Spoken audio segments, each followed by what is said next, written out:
Maligayang pagdating sa bunganga ng lagim.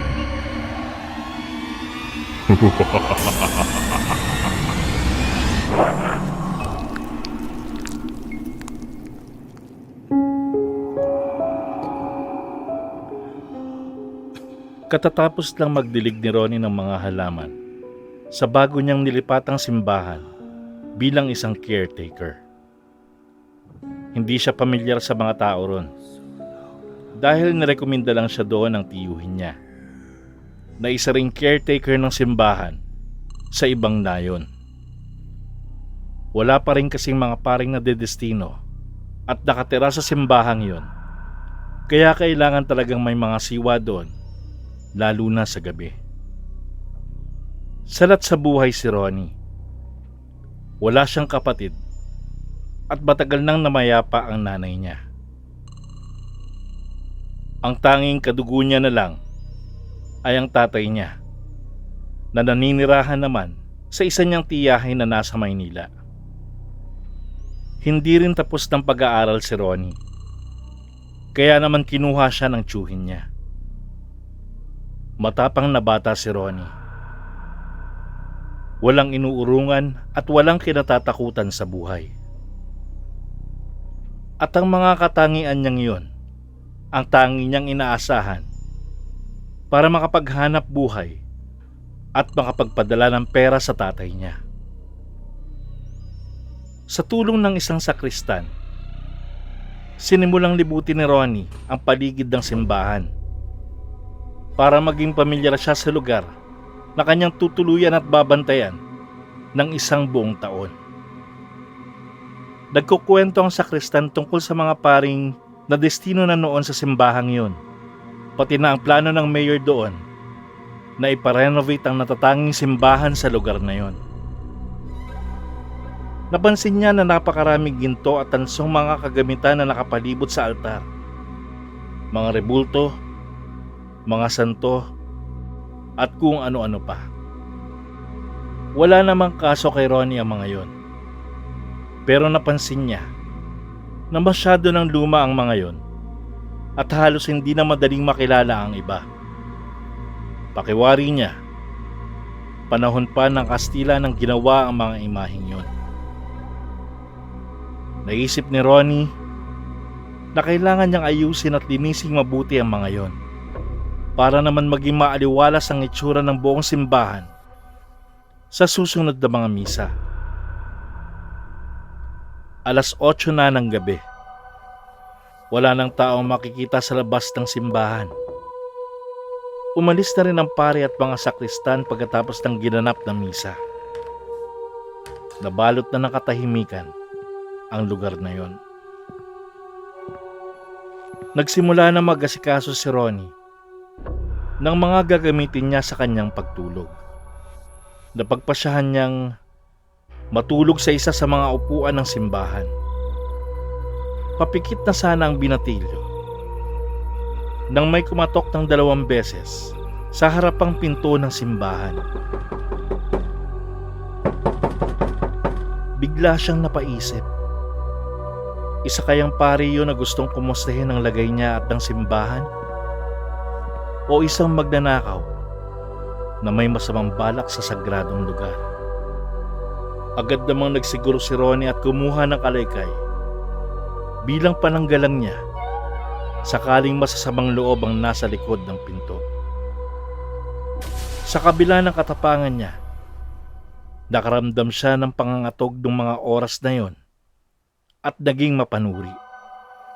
Dahan-dahan siyang pumunta sa likod ng harapang pinto, sumilip sa isang maliit na butas ng lumang pintong kahoy at nagulat siya sa natuklasan. Wala namang tao o anumang nilalang sa labas. Iniwan niya ang kalaykay sa tabi ng pinto at bumalik na siya sa kanyang higaan. Maya-maya pa,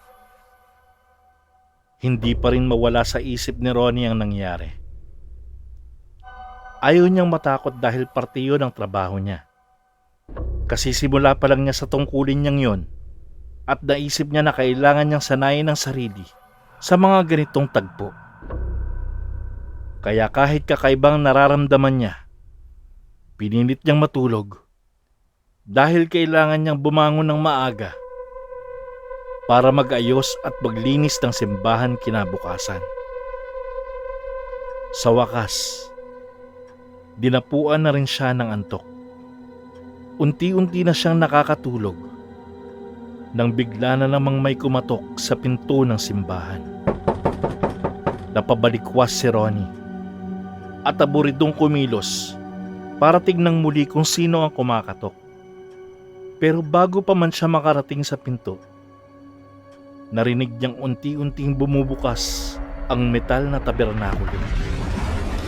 Yun ay ang sagradong lalagyan ng ostya na nasa altar ng simbahan. Nakakakilabot ang tunog ng nagkikiskisang metal. Hindi makagalaw si Ronnie sa kanyang kinatatayuan.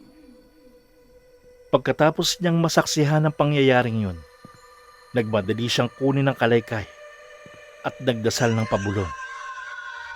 Hindi pa man siya nagtatagal sa trabaho, hindi na niya nagugustuhan ang mga nararanasan sa loob ng simbahang yun. Kaya agad siyang pumunta sa likurang bahagi ng simbahan. Dumiretso sa pinto na mas madaling buksan dahil iisa lang ang lock nun. At agad siyang tumakbo ng mabilis palabas ng pinto. Balak niyang maghanap ng isang lugar na malapit sa simbahan kung saan pwede siyang makapagpahinga ng matiwasay. Hapong-hapo siya. Hinahabol ang hininga dahil sa pagmamadali niya.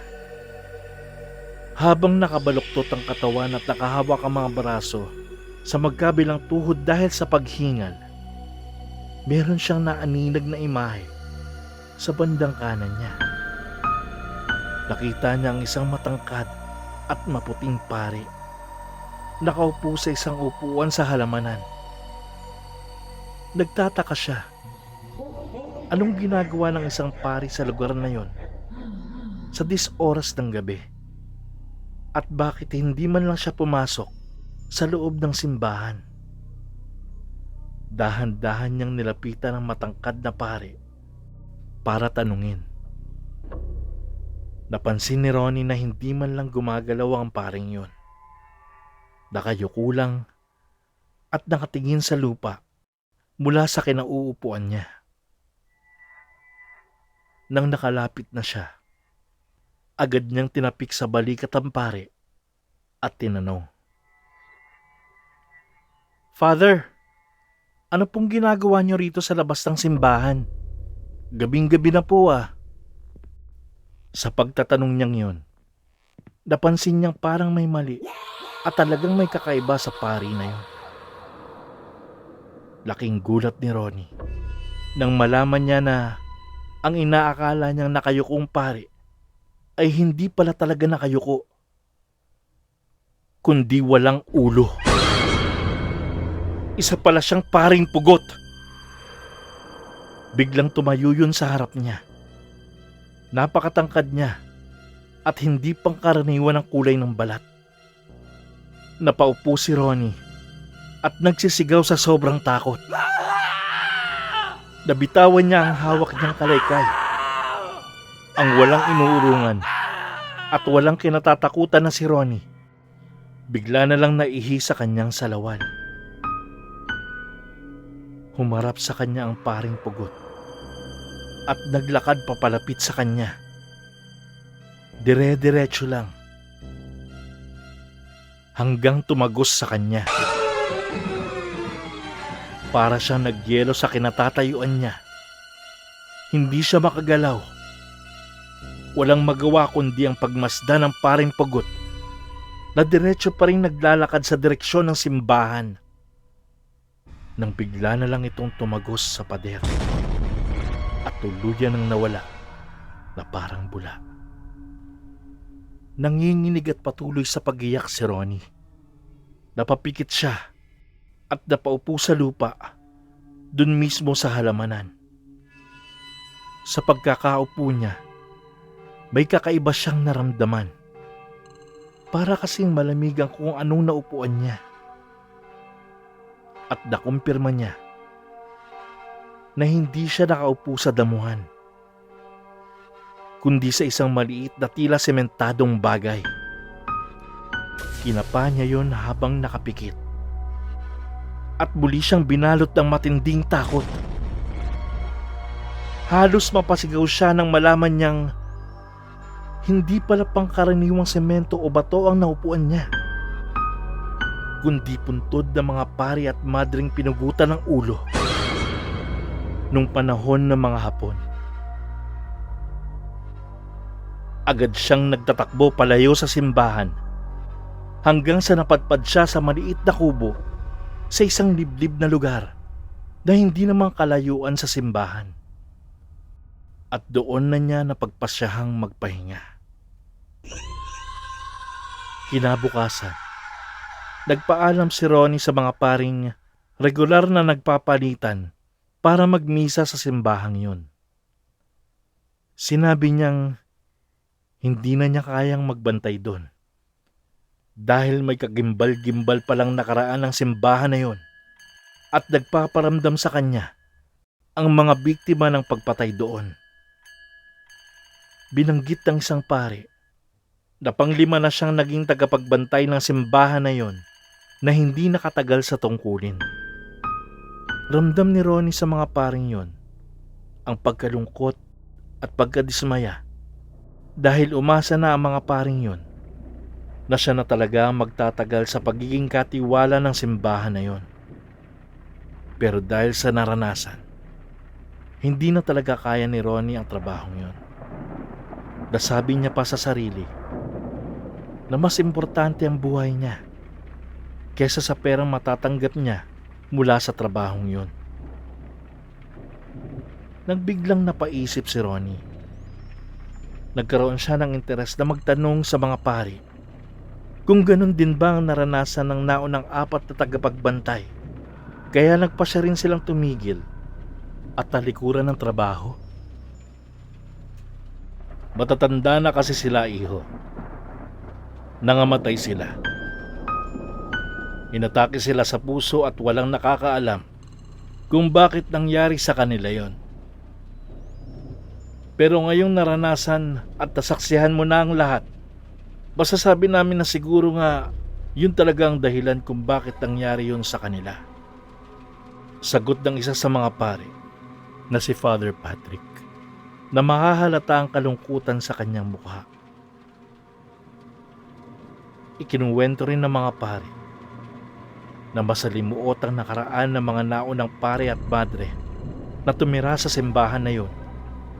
Maraming taon na ang nakalipas. Panahon ng Hapon, nang pinuksa ng mga sundalong Hapones ang ilang simbahang Katoliko dito sa Pilipinas. Walang habas nilang inalipusta ang relihiyong Katoliko at isang simbahang yun na pinasok ng mga Hapon. Isa-isa raw pinalabas ng mga Hapon ang mga pari roon. Hiniwalay daw ang mga madre at pinagsamantalahan ng mga sundalong Hapones. Samantalang ang mga pari naman, sabay-sabay na pinugutan ng ulo. Pinagsisira nila ang ilang replika ng mga santo at tribulto. Pinagbabaril ang bawat sulok ng simbahan at nagbantang tuluyang gigibain yun kung patuloy pa rin magmimisa ang mga pare. Kaya pansamantalang pinasara ang simbahang yun nung mga panahong yun. Naibalik lang ito sa publiko nang manalo ang mga Amerikano laban sa mga Hapon at tuluyan ng magkaroon ng kalayaan ang Pilipinas. Pero iniwan naman ito ang karumal-dumal na pagpatay sa mga inosenteng pare at madre na wala namang ginagawa kundi ang mangaral at paglingkuran ng Panginoong Diyos. Tinanong ni Ronnie ang mga pare, ibig sabihin, yung nakita ko ho kagabi, isa sa mga paring pinaslang ng mga Hapon? Hindi, iho. Demonyo ang may gawa nun.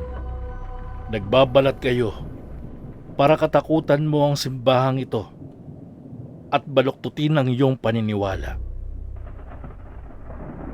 Ang mga yumaong pari at madre, kasama na ng ating Ama sa langit, hindi pinababayaan ng Diyos ang mga taong taus-pusong naglilingkod sa Kanya. Sagot ni Father Patrick. Nang marinig yun ni Ronnie, napalunok na lang siya at magalang na nagpaalam at umalis. Pero habang papalayo ng papalayo si Ronnie sa simbahan, paulit-ulit pa rin naglalaro sa utak niya ang sinabi sa kanya ni Father Patrick. Demonyo ang may gawa nun. Nagbabalat kayo para katakutan mo ang simbahang ito at baluktutin ang iyong paniniwala. Hindi pinababayaan ng Diyos ang mga taong taus-pusong naglilingkod sa Kanya. Nagmarka sa isip niya ang mga katagang yun at bigla na lang tumulo ang luha sa kanyang mga mata. Naisip niya na hindi dapat talunin ng takot ang pananampalataya niya sa Diyos. Napakaliit na sakripisyo ang ginagawa niyang pagbabantay sa simbahan kumpara sa pagbibigay ni Jesucristo ng sarili niyang buhay para lang matubos tayo mula sa kasalanan.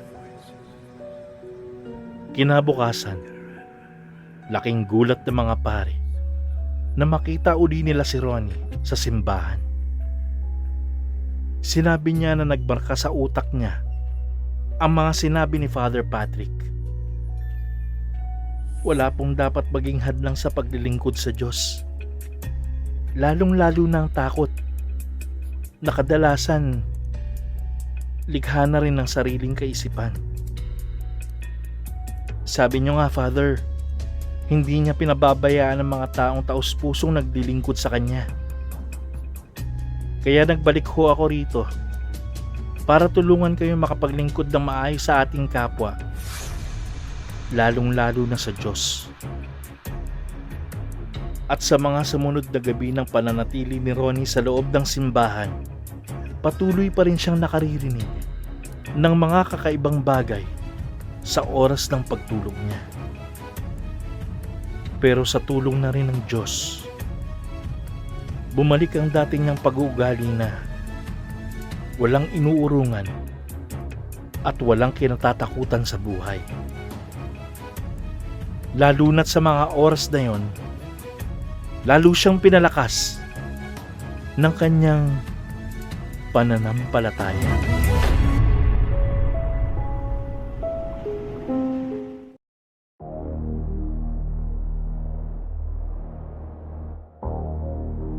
Shoutout kina Christopher Custodio, Salvador Bacason Jr., Mernet Pulgado, Boxing Ball Nation, at pati na sa Ponyo and Lian channel.